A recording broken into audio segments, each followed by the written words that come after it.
Tinupok na apoy ang ground floor ng Maharlika Livelihood Complex dito sa Magsaysay Avenue sa lungsod ng Baguio na kung saan nakapwesto ang maraming mga damit at ukay-ukay sa naturang pamilyan.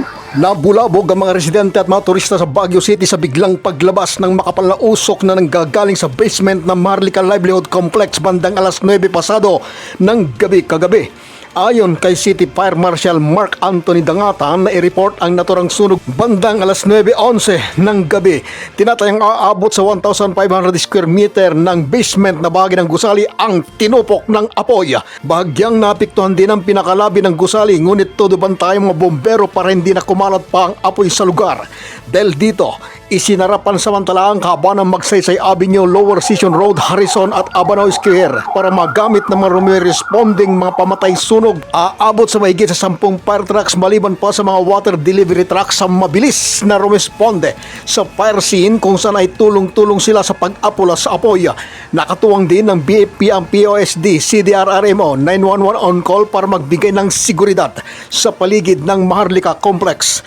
Agad na kinordon ng Baguio City Police Office ang paligid ng complex habang abala ang mga bombero sa pag-apula ng nasusunog na building. Ayon sa BFP, pahirapan ang pag-apula sa apoy dahil ang nasunog na basement ay pwesto ito ng mga damit at iba pang flammable materials.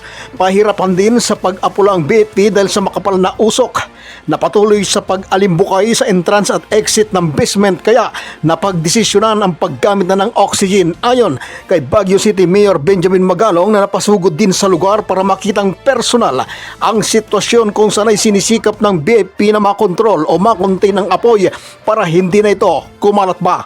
Ayon pa kay Magalong na agad na nakipag-ugnayan sa mga otoridad na mga gwardiya sa gusali kung saan ay ipinaalam ang naturang pangyayari. Na control nila yung potential na spread.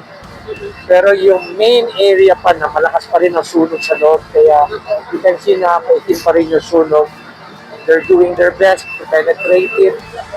But ang maganda naman nun is they're observing safety. They're very conscious about the safety of their personnel.